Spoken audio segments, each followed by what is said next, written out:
agradecer la paciencia que ha tenido conmigo su delegada, la doctora Charito Casas, sin cuyo apoyo creo que hubiera sido materialmente imposible haber superado todas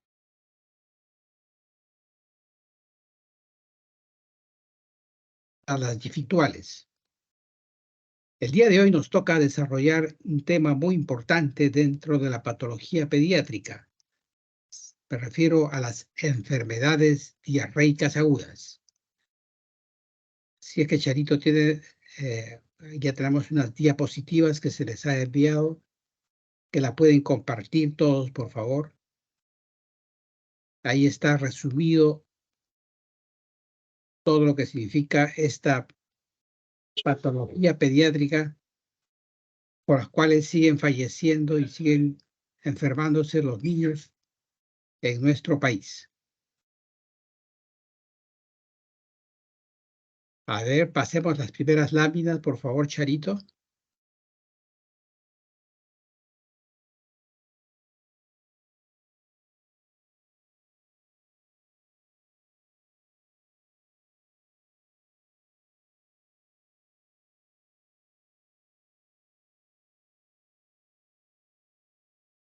Doctor, no sé si lo está viendo, está ahorita en epidemiología de la enfermedad diarreica. Ya, sí, ahorita sí, recién acaba de abrirse. Ya, doctor. Ahora sí ya lo veo, ¿eh? Entonces, ahí tenemos en la primera diapositiva epidemiología de las enfermedades diarreicas agudas. Como todos sabemos, entre las principales causas de mortalidad en niños menores de 5 años está la enfermedad diarreica aguda. Pero en este momento, afecciones perinatales es la primera causa, por asfixia, bajo peso al nacer, infecciones intrahospitalarias, la neumonía como segunda causa de muerte, las enfermedades diarreicas agudas, la desnutrición, sarampión, malaria, VIH-Sida. Hasta hace algunos años, las enfermedades diarreicas agudas era una de las principales causas de mortalidad infantil. Ahora ha sido desplazado al tercer lugar gracias a los avances que tuvimos en los últimos años en relación a la prevención y manejo de esta enfermedad.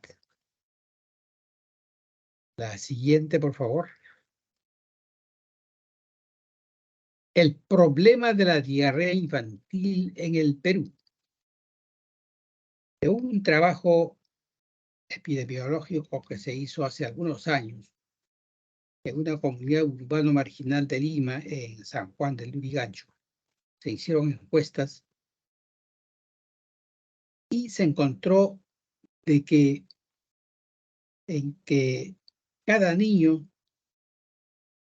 debajo de 5 años de edad tenía entre 9 a 10 episodios diarreicos por niño por año. O sea, en un año se enfermaban hasta 10 veces de diarreas. Si cada episodio diarreico dura 5 días aproximadamente, ahí ya tenemos 50 días, casi un mes. De los 12 que tiene está enfermo de diarreas.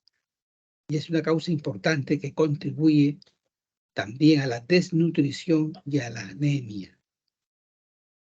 Ese año habían fallecido 13.500 niños.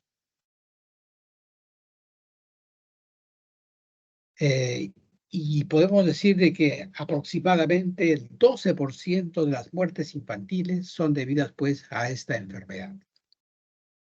Y recuerden, es el principal contribuyente de la malnutrición. La siguiente. ¿Cuáles son los factores de comportamiento que favorecen la transmisión de la diarrea? Prácticas inadecuadas de higiene personal, doméstica, familiar, comunitaria, malas prácticas de lactancia y ablactancia.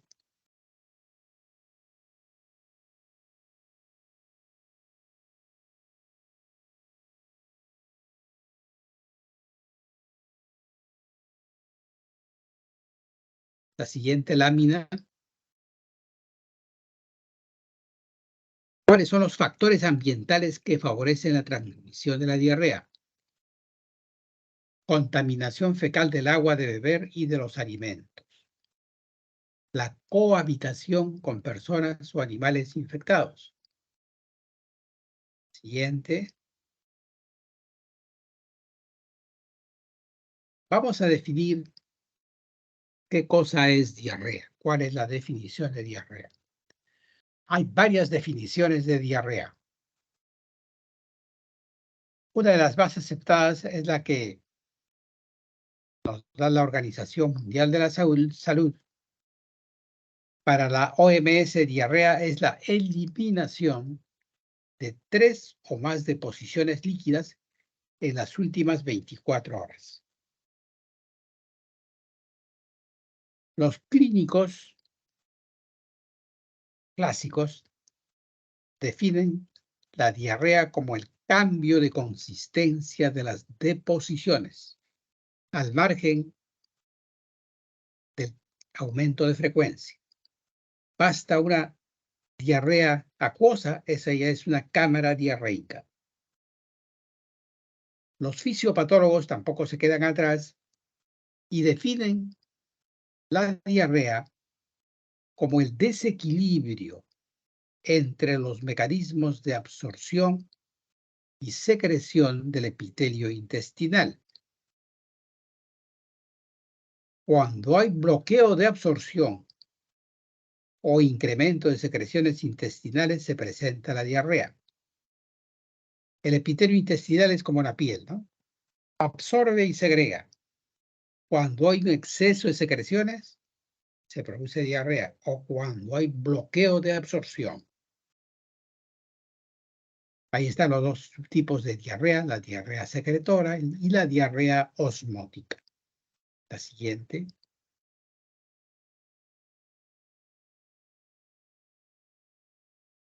¿Cuáles son los tipos clínicos de diarrea?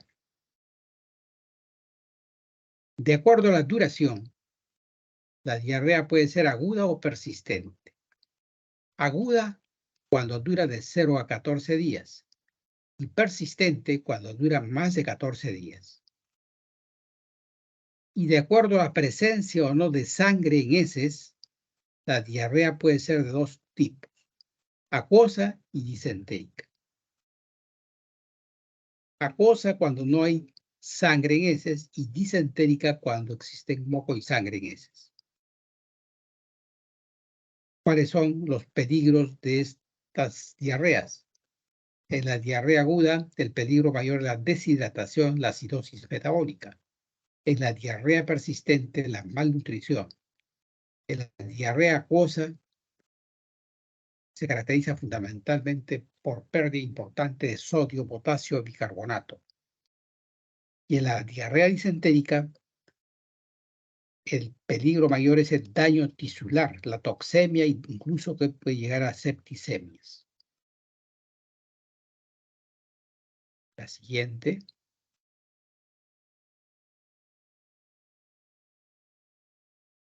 ¿Cuáles son las rutas de transmisión de la diarrea? Lo fundamental es recordarse que es de transmisión fecal-oral, o sea, lo que se llama el circuito ano, mano, boca. El agua contaminada, los alimentos contaminados, la leche, que puede estar de la leche de vaca contaminada con salmonela y puede producir salmonelosis. La siguiente. Vamos a ver los agentes etiológicos más importantes productores de diarrea. La diarrea puede ser producida por bacterias, por virus, parásitos. ¿Cuáles son las principales bacterias asociadas con la diarrea? tenemos la Shigella, Escherichia coli, enterotoxigénica, la Escherichia coli enteropatógena, la enterohemorrágica, la enteroadherente, el Campylobacter jejuni, el Vibrio cólera. La siguiente, por favor. Enteropatógenos que causan diarrea secretora. Tenemos el Vibrio cólera y la E. coli enterotoxigénica, ¿no? Estos agentes producen diarrea por hipersecreción intestinal. La siguiente, por favor.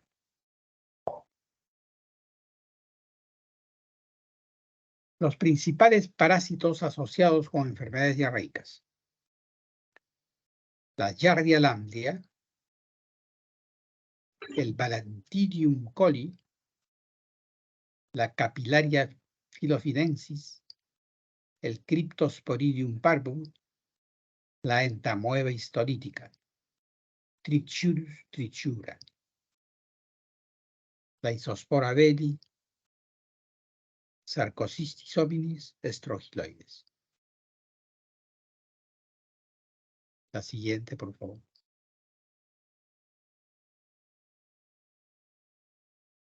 ¿Cuáles son los factores de virulencia de las bacterias enteropatógenas? ¿Por qué algunas son más agresivas que otras? Por la mayor o menor presencia de estos elementos, enterotoxinas, citotóxicas termolábiles termoestables, factores de colonización, factores de adherencia, citotoxinas, neurotoxinas, lipopolisacáridos de la pared celular. La siguiente, por favor.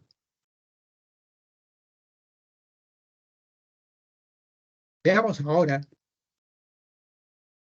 cuáles son los organismos que invaden la mucosa celular. Invaden la célula la Shigella, la E. coli enteroinvasiva, Campylobacter jejuni, Salmonella, el rotavirus, la Entamoeba histolítica. Y aquellos que solamente se adhieren a la mucosa y dañan el borde en cepillo, la E. coli enteropatógena o enteroadherente, el Cryptosporidium parvum y la Giardia lamblia. La siguiente, por favor.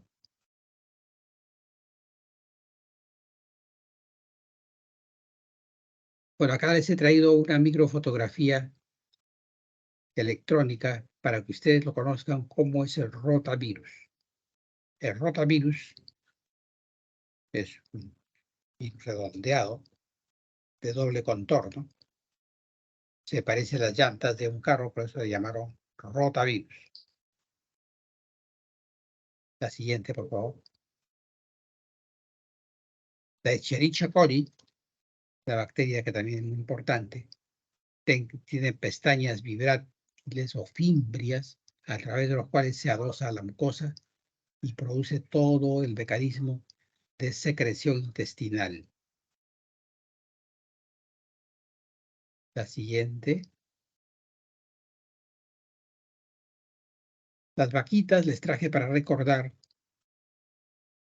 que a veces están contaminadas con salmonelas y una leche mal hervida puede condicionar salmonelosis, diarrea por salmonela. La siguiente. La siguiente, por favor. Aquí les traje una muestra de heces de la diarrea disentérica. La diarrea disentérica, las heces son de poca cantidad y es moco sanguinolento. Moco con sangre. La siguiente, por favor. El Campylobacter jejuni. La siguiente. Este es el Cryptosporidium parvum. Siguiente. La Giardia lamblia. La Giardia lamblia se establece a nivel del duodeno y el yeyuno, justamente en las áreas más importantes del tracto gastrointestinal donde se produce la absorción de los nutrientes. Y estas giardias interfieren en la absorción, ¿no? Y puede producir diarreas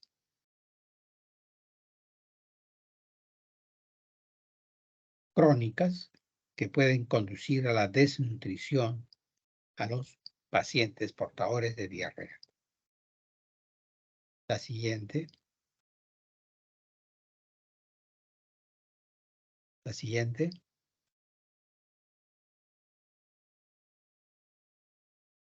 Y les traje unas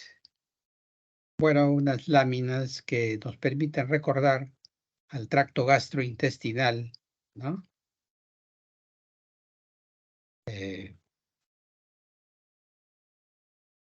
Y esto nos permite saber, vean ustedes cómo el aparato digestivo tiene líquidos que pueden ser incluidos de la vía externa o también son líquidos producidos dentro del tubo digestivo. La siguiente.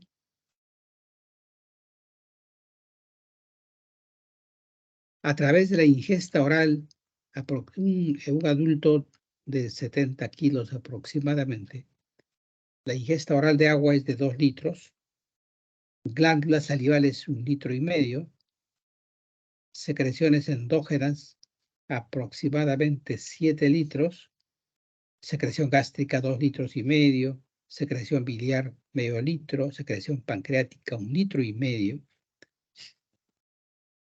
secreciones intestinales también 1 litro, lo que hace un total de 9 litros.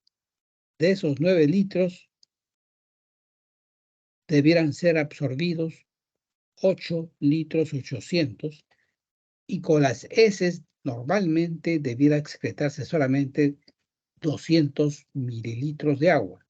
Cuando este volumen se excede, es que algo está ocurriendo con la absorción o con la secreción del epitelio intestinal. La siguiente, por favor. Aquí para ver mucho más de cerca cómo es la digestión gástrica. Como recordamos, el epitelio intestinal y el epitelio gástrico tiene varias capas.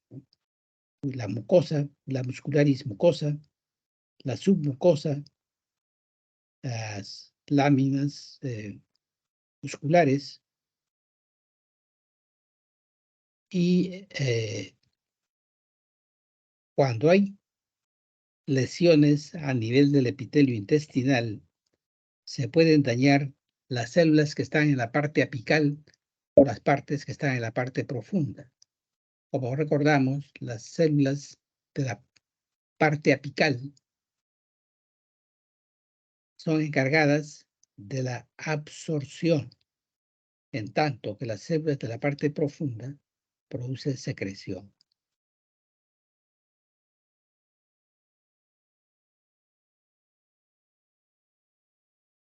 A ver, la siguiente, por favor. Aquí para ver mucho más claramente cómo es el intestino delgado, tiene entrantes y salientes.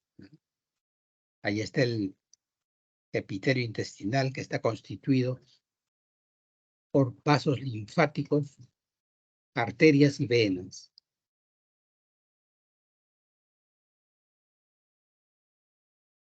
Pliegues circulares, ¿no? Con las vellosidades intestinales, que aumentan, pues, indudablemente la superficie de absorción tremendamente. Cuando hay daño a este nivel, se va a producir la diarrea y el tiempo en que se restaure este epitelio intestinal va a depender mucho de la presencia o no de nutrientes y del zinc, que ha sido últimamente descubierto que el zinc participa activamente en el proceso de la regeneración del epitelio intestinal. Las siguientes. Para verlo de más cerca, aquí tenemos los capilares, vasos pilíferos, la musculatura lisa, la arteria, vena, nervio, vaso linfático y la capa muscular. La siguiente, por favor. El páncreas, como recordamos, es una glándula de secreción interna y externa.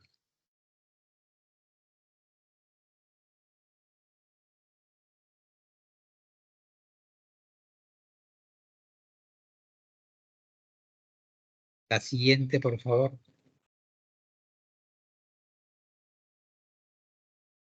Aquí vemos una tabla en la que nos permite recordar cuáles son las enzimas que participan en la digestión.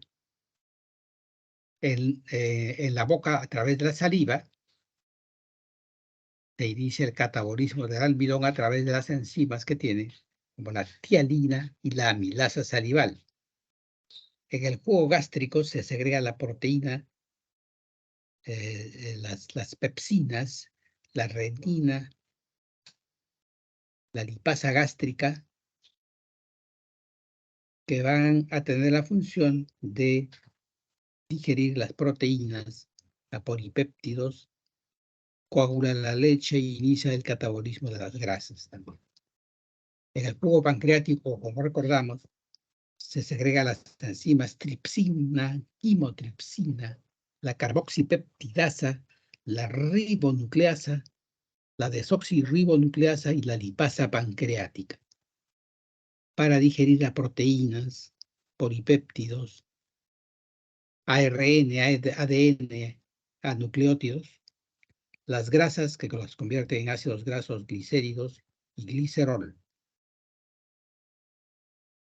En el jugo intestinal se segrega enteroquinasas, peptidasas, sacarasas para la transformación del tripsinógeno a tripsina, los dipéptidos a aminoácidos, la sacarosa a glucosa y fructosa, la maltosa a glucosa, lactosa o glucosa y galactosa.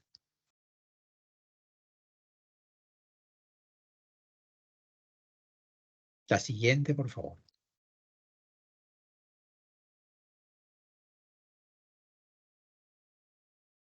Les traje este dibujito para entender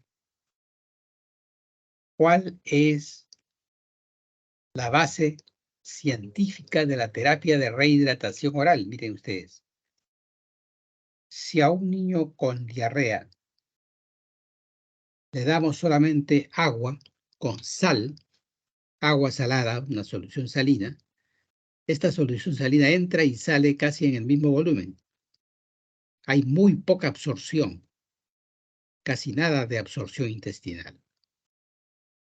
Pero si a esta solución salina le agrego un poco de azúcar y la convierto en una solución glucosalina, allí sí se incrementa tremendamente la absorción de agua y electrolitos en el epitelio intestinal. Este es el fundamento científico de la terapia de rehidratación oral, que no es otra cosa que una solución glucosalina. Tiene sodio y glucosa. Ahora más adelante vamos a ver cuánto es sodio, cuánto de glucosa tiene. La siguiente, por favor. Esto para entender mejor los procesos de absorción de sodio en el epitelio intestinal. El sodio se absorbe en el epitelio intestinal cuando se une con la glucosa, pero también se puede absorber por el intercambio de sodio y cloro, por el intercambio de sodio e hidrógeno, pero la más importante es la primera, la incursión del sodio intracelular a través de la glucosa. La siguiente, por favor. Este dibujo para entender cómo se produce la diarrea producida por Vibrio cólera. Vibrio cólera es una de las diarreas más graves que puede ocurrir. En poco tiempo lo lleva a la deshidratación, a la hipovolemia, al shock hipovolémico y muerte por deshidratación. Y la manera como se descarga agua y electrolitos del enterocito hacia el lumen celular, hacia el lumen del intestino, es a través de del el germen que ingresa dentro de la célula, la toxina, que tiene una subunidad A y una subunidad B. La subunidad A y la subunidad B. La subunidad B le facilita el ingreso a la subunidad A, que es la que va a producir el problema patológico. La siguiente. Aquí podemos observar cómo el, el ATP se transforma en AMP cíclico, que permite la salida de sodio. El sodio jala el agua, ¿no? Y se produce la secreción de agua y sodio al lumen intestinal. La siguiente.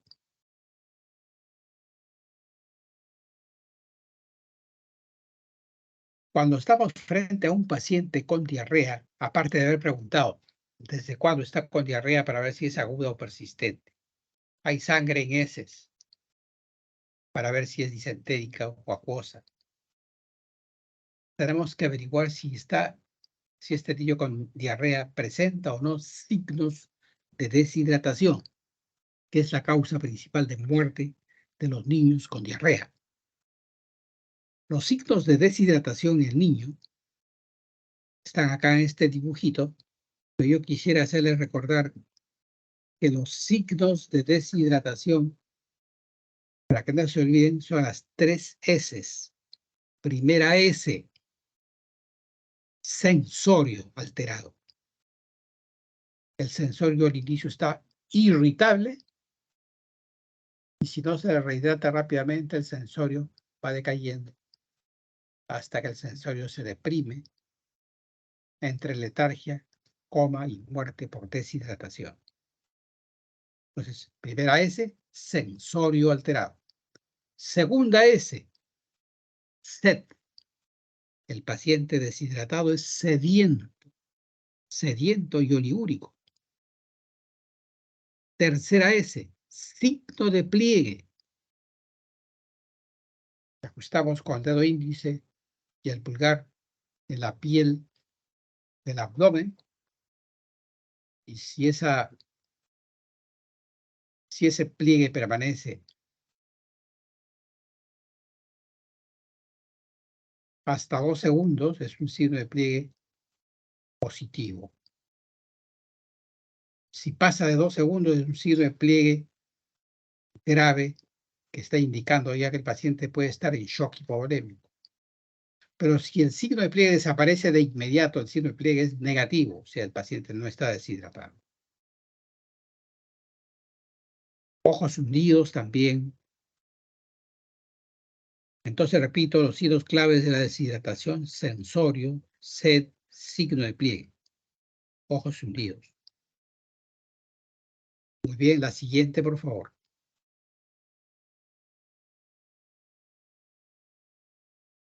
La que sigue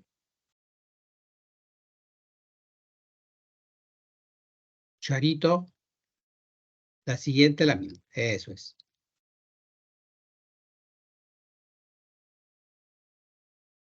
Vamos a ver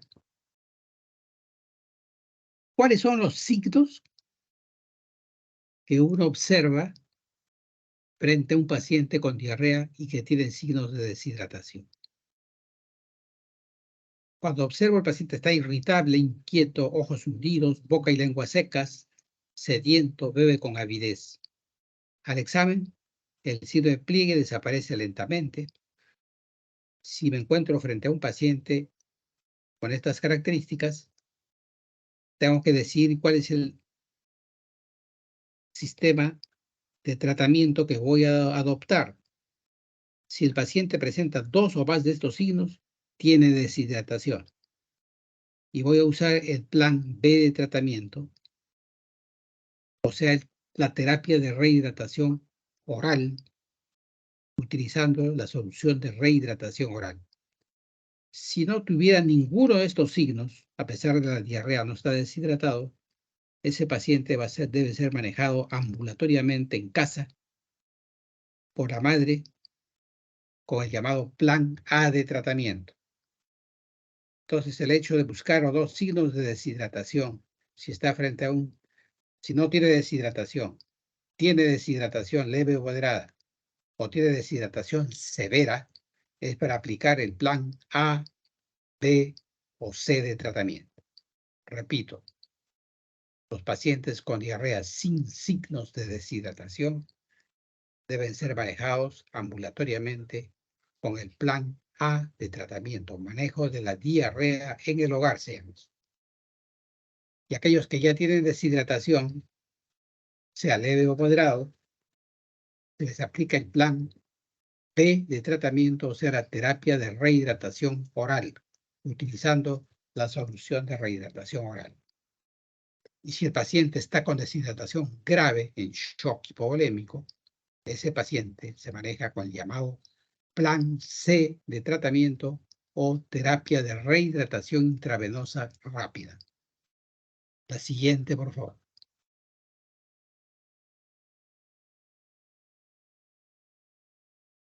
La siguiente.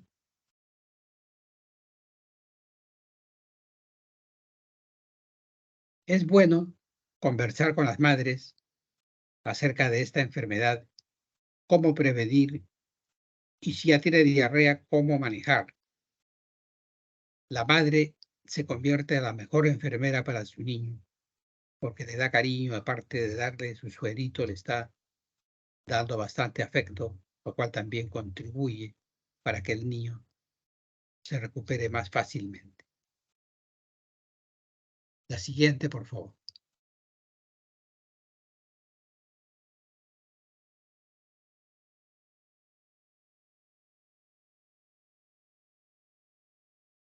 Vamos a ver cuáles son los signos del shock hipovolémico para aplicar el plan C de tratamiento.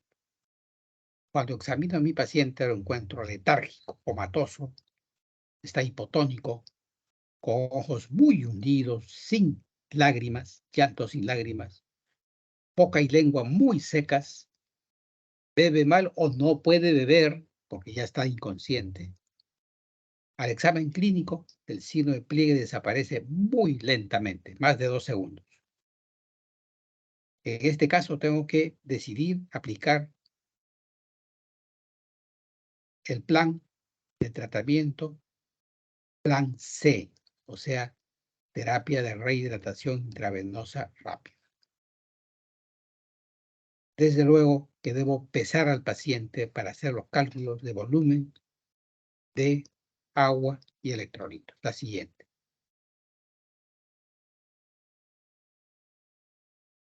Y les traje una fotografía de un niñito desnutrido de 3er grado, marasmático, que felizmente ahora ya no llegan así al hospital. Antes veíamos con más frecuencia cómo llegaban estos pacientitos así en estas condiciones. Estos pacientes se recuperan muy difícilmente, ¿no? Porque ya tienen su inmunidad muy baja, hacen infecciones intrahospitalarias y muchas veces fallecen por esas causas. La siguiente, por favor.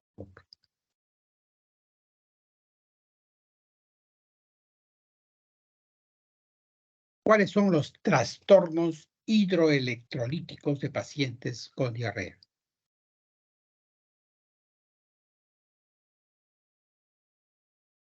Bueno, ustedes saben que la deshidratación es la pérdida excesiva de agua y sales del organismo por las diversas vías de pérdida de fluidos.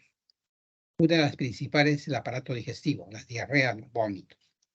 También se pierde fluidos a través del aparato urinario, a través de la orina, a través de la piel, el excesivo sudor, y las pérdidas insensibles a través del aparato respiratorio, que también afecta principalmente al líquido extracelular y secundariamente al intracelular. Siguiente punto.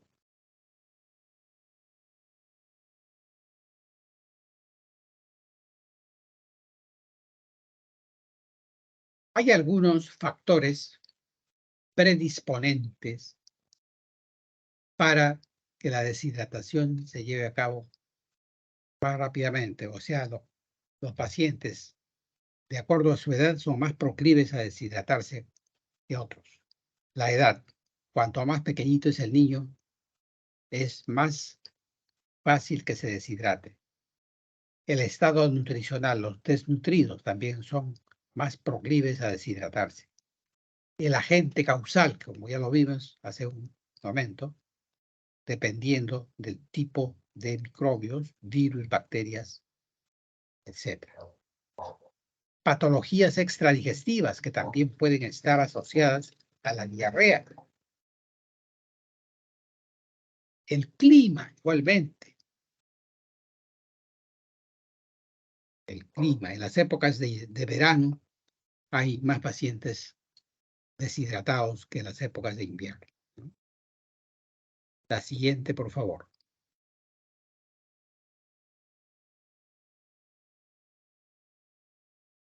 Aquí vemos la cantidad de sodio, potasio, cloro y bicarbonato que se pierde en las diversas etiologías de la diarrea. Por ejemplo, en el cólera, fíjense usted la cantidad de sodio que se pierde.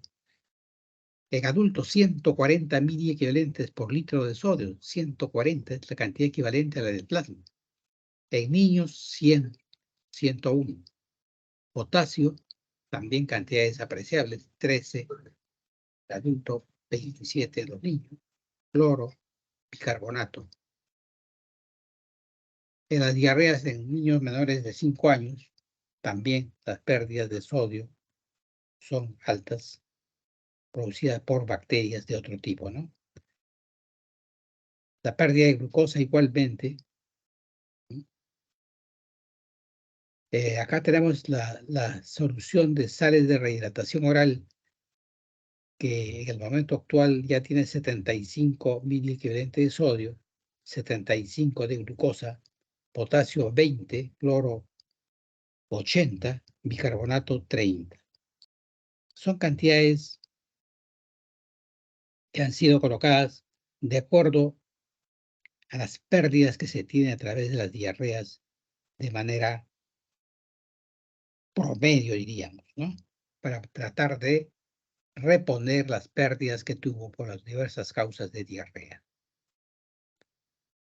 La siguiente, por favor. La que sigue. ¿Cuáles son las consecuencias de la diarrea acuosa? La deshidratación isotónica, hipertónica, hipotónica, acidosis metabólica, hipocalemia. La deshidratación isotónica, cuando la pérdida de agua y sodio son más o menos equivalentes. Deshidratación hipertónica, cuando la pérdida de agua es mayor que la del sodio. La hipotónica, cuando la pérdida de sodio es mayor que la de agua. Acidosis metabólica se presenta por la pérdida de bicarbonato en gran cantidad. La hipocalemia por la pérdida de potasio, que fundamentalmente se realiza a través de las vías urinarias. La siguiente.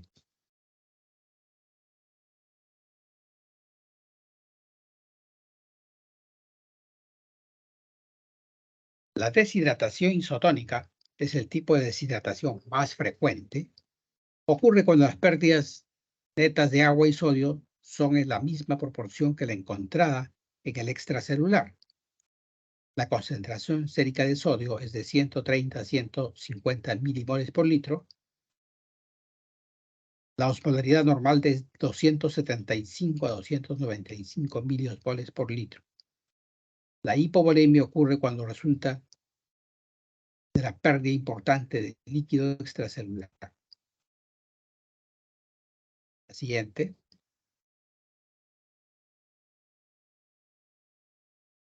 La deshidratación hipertónica, cuando el déficit de agua es mayor que la de sodio, la concentración de sodio es elevada, está por encima de 150 milimoles por litro. Y la osmolaridad es elevada por encima de 295 miliosmoles por litro. El paciente tiene una sed muy severa y está irritable. Incluso hasta puede convulsionar. La siguiente, por favor.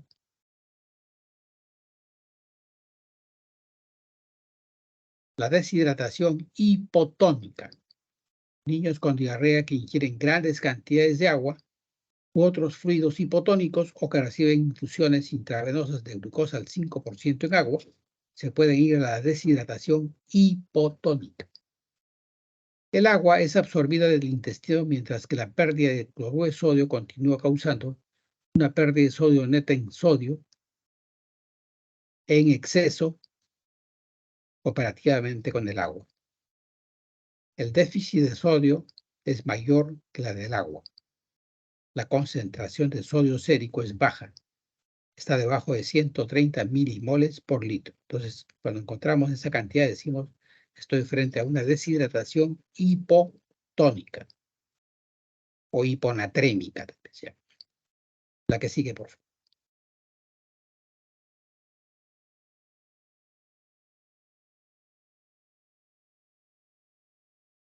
Acidosis metabólica. La acidosis metabólica producida por pérdida de bicarbonato, por heces, ¿no? Exceso de producción de ácido láctico también. La concentración de bicarbonato sérico es reducida, está debajo de 10 milimoles por litro. El pH arterial está reducido debajo de 7.1. El paciente tiene una respiración profunda y rápida. O sea, está haciendo polipnea e hiperpnea. Son síntomas de una acidosis metabólica. El paciente presenta vómitos muy frecuentes. La siguiente. La hipocalemia, pues ya les dije, es por la pérdida importante de potasio que se produce por heces y por la orina también. Es muy peligroso que se presente hipocalemia en niños desnutridos, que de hecho ya están con hipocalemia. Hay debilidad muscular, o sea, hipotonía muscular. Hay arritmia cardíaca que puede llegar incluso al paro cardíaco. Y al íleo paralítico. La siguiente.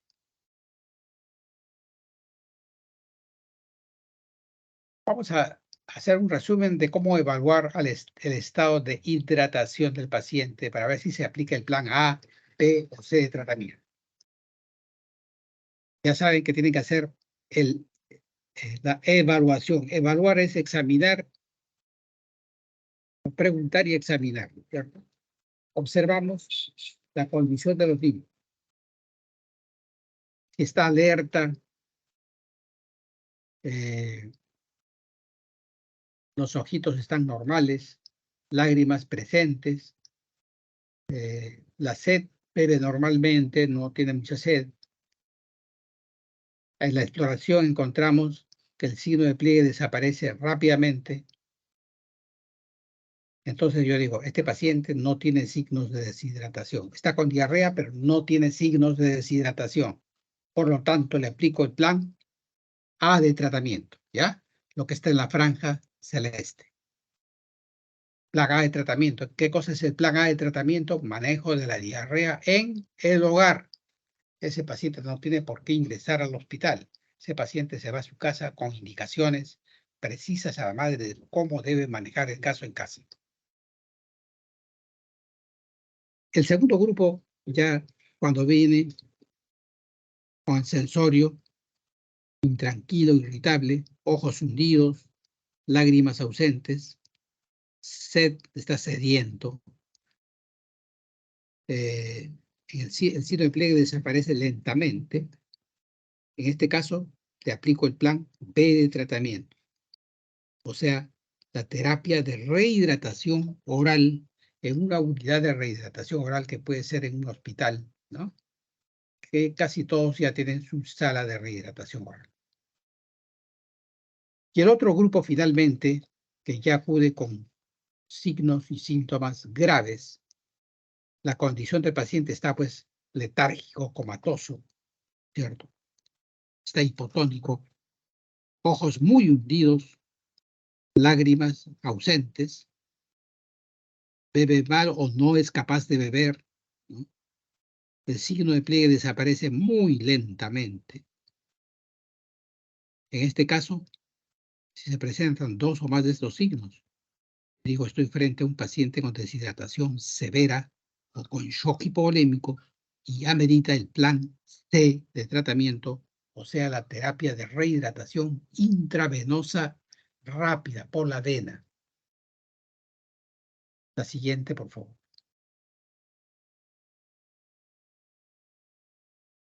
Exámenes auxiliares. No siempre se pueden hacer los exámenes auxiliares porque no todos los establecimientos de salud, sobre todo los primeros niveles de atención, no tienen laboratorio. Entonces, estos exámenes auxiliares, en casos necesarios, se pueden hacer, ¿no? Exámenes de sangre, hemograma, hemoglobina, hematocrito, electrolitos séricos, también estudio de coagulación se puede ver, el examen coprológico para ver coprocultivo, para ver también examen de parásitos en heces. Es necesario en algunas ocasiones hacer este tipo de exámenes, sobre todo cuando está frente a una diarrea ya que ha durado más de 14 días, o sea, frente a una diarrea persistente. La que sigue, por favor.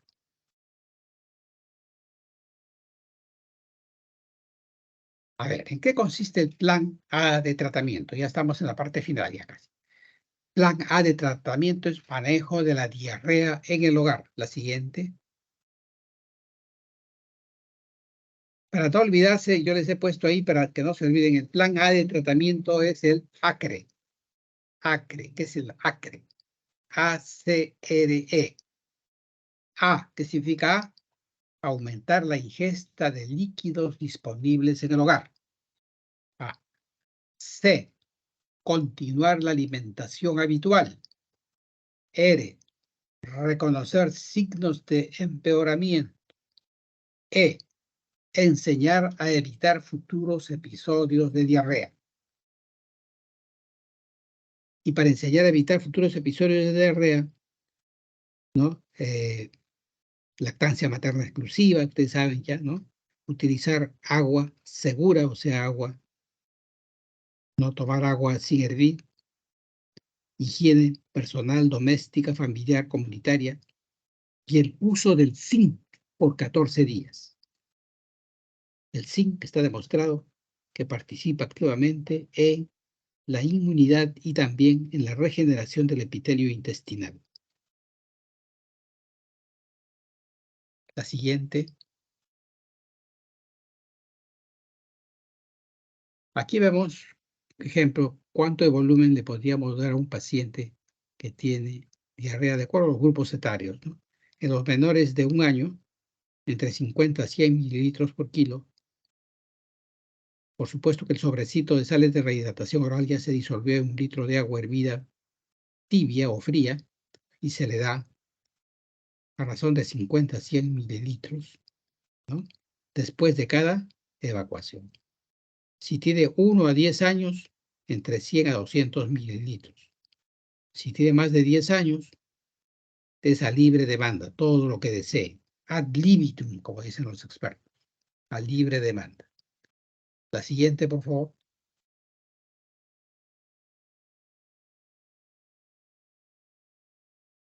La siguiente, plan B, para tratar la deshidratación por vía oral.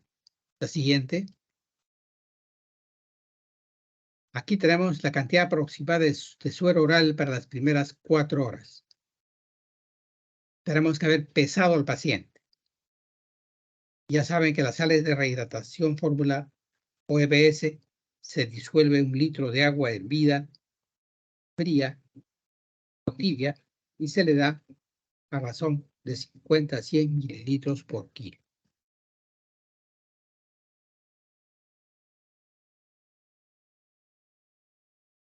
La siguiente, por favor.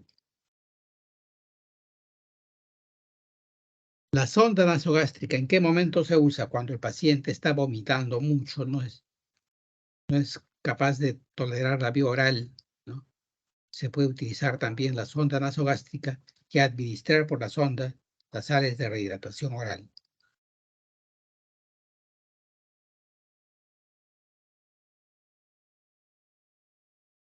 De acuerdo a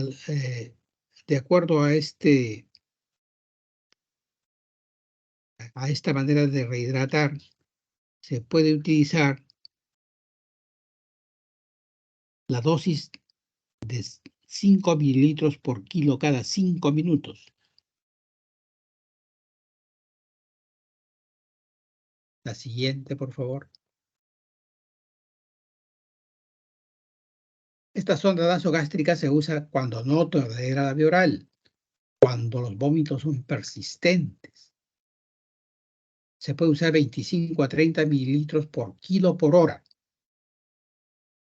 Si se produce vómito o distensión abdominal, se disminuye a 15 mililitros por kilo por hora en 30 minutos. Y ya después, si es que fracasa con todo esto, hay que utilizar la intravenosa. La siguiente, por favor. El plan C de tratamiento, por esto terminamos. Es la terapia de rehidratación intravenosa rápida. Siguiente.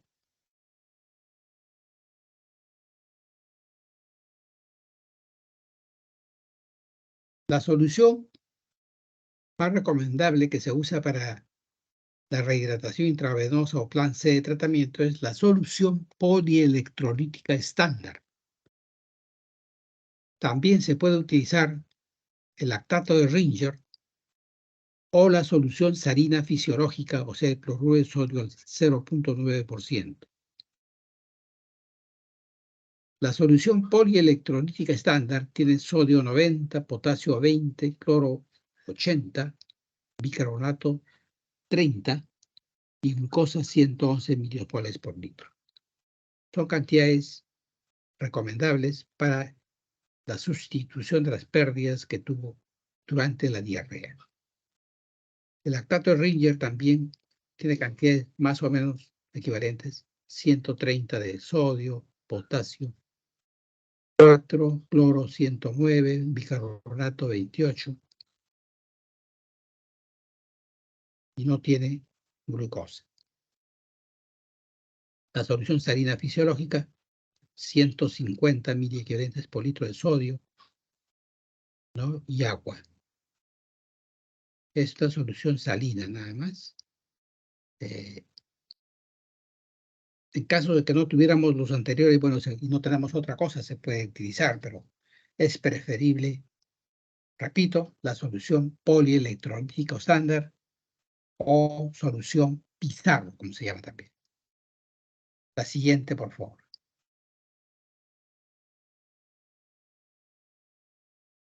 Aquí están los volúmenes que hay que administrar. La solución de rehidratación intravenosa hay que administrarla en 3 horas como máximo. Recuerden que estamos frente a un paciente con shock hipovolémico. Y el paciente en shock hipovolémico tiene órganos como el cerebro, corazón, riñones, pulmones, que son afectados tremendamente si no se rehidrata rápidamente. Muchas veces el paciente puede ser rehidratado, pero a destiempo, cuando ya se produjo el daño orgánico cerebral, por ejemplo, ¿no? Entonces, es muy importante recordar que el plan C es una emergencia emergente, como dicen los expertos en el tema. En la primera hora se administra 50 mililitros por kilo. Si pesa 10 kilos, tiene que administrar de medio litro en 1 hora. A velocidad rápida. Incluso hay que sacarlo del shock con una jeringa de 20 centímetros, administrarle rápidamente para sacarlo del shock. El paciente está colapsado, incluso los vasos sanguíneos están colapsados. Hay que descolapsarlo primero y después se pone ya con la solución intravenosa a una velocidad rápida. En la segunda hora, 25 mililitros por kilo y en la tercera hora, 25 mililitros por kilogramo. La siguiente, por favor.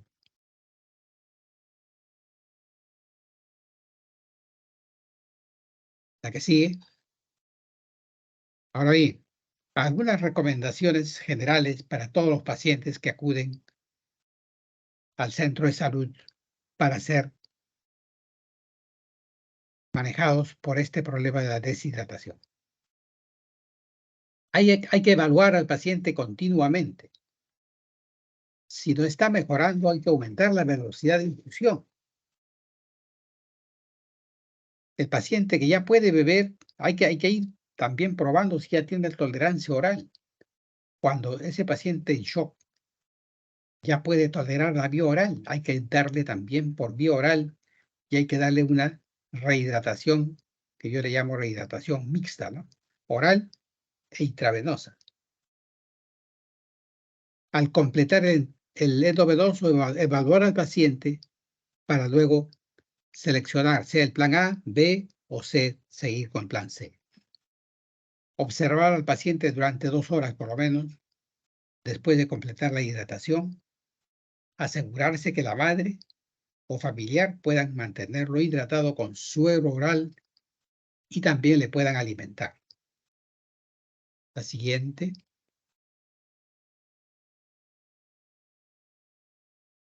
Bueno.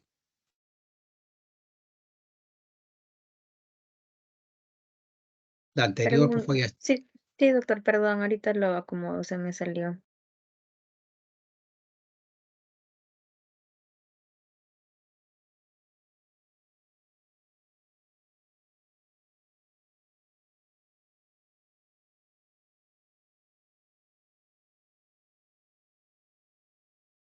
bueno, hay que evaluar al paciente continuamente, si no está mejorando, aumentar la velocidad de infusión, ¿no?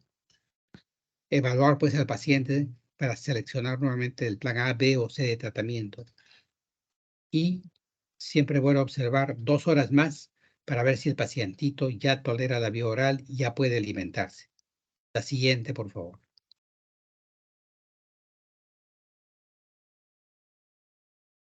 Bueno, algunos consejos que ya les he dicho. La deshidratación que acompaña la diarrea debe ser tratada inicialmente con terapia de rehidratación oral y realimentación temprana. Deben recibir líquidos disponibles en el hogar para prevenir la deshidratación. Los establecimientos de salud deben tener disponibles protocolos de atención para terapia de rehidratación oral. No usar antidiarreicos, antiespasmódicos, antieméticos. Uso de antibióticos solo en disentería. Cólera severo. Niños con deshidratación leve y moderada deben ser manejados preferentemente con terapia de rehidratación oral en lugar de terapia de rehidratación intravenosa. La siguiente.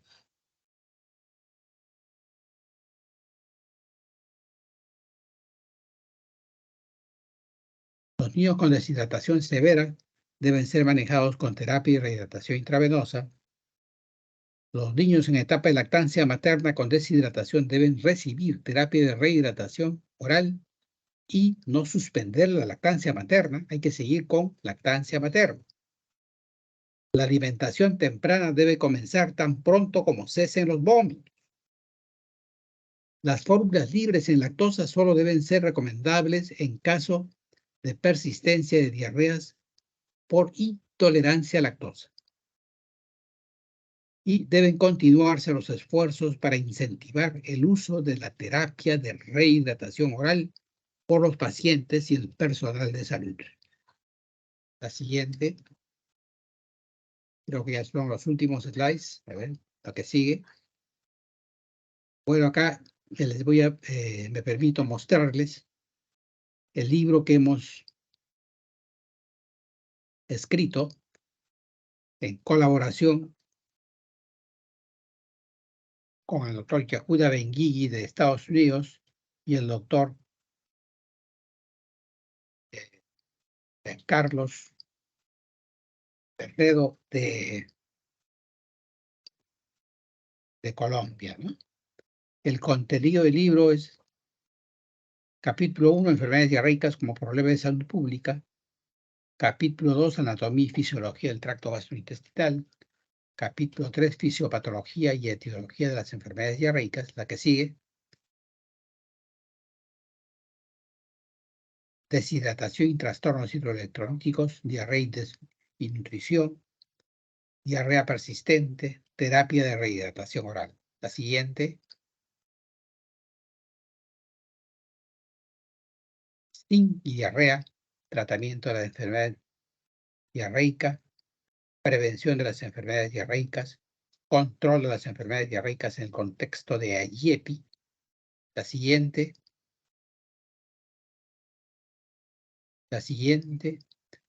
cambio de la formulación de las sales de rehidratación oral en relación con la utilizada desde el inicio del programa, solución hiposmolar, también está en el libro. Administración de los suplementos de zinc a los niños con diarrea. Gran parte del hecho de haberme animado a escribir este libro en cooperación con dos colegas importantes de América Latina y de Estados Unidos ha sido por los trabajos de investigación que hicimos en nuestro Hospital del Niño, que nos permitió tener bases científicas para este libro, que está en Cayetano Heredia, lo venden. La que sigue, por favor. La solución 75, la nueva fórmula ha demostrado que disminuye los casos en los que es necesario aplicar líquidos intravenosos y disminuye las pérdidas fecales, evitando complicaciones y mortalidad. La siguiente.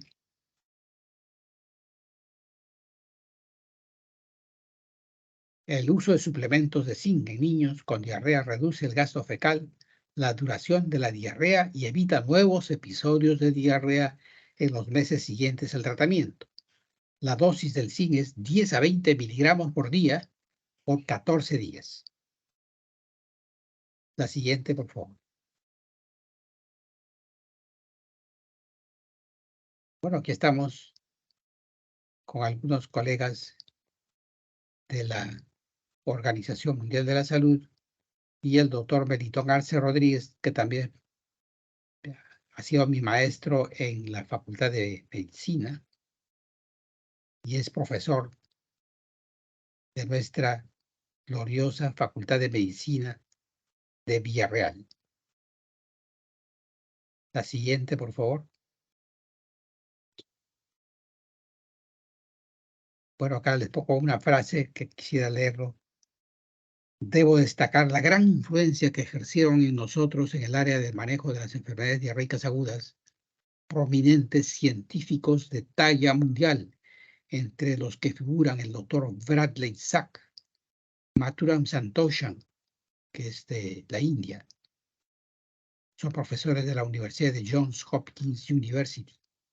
El doctor Raúl León Barúa y Eduardo Salazar Lindo de la Universidad Peruana Cayetano Heredia, quienes impulsaron nuestra dedicación en esta gran empresa que ha salvado y seguirá salvando miles de vidas de niños y niñas de esta parte del continente.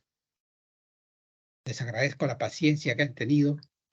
Espero que su colega, la doctora Rosario Casas, les pueda habilitar estos slides para que ustedes también lo tengan y lo puedan utilizar cuando gusten.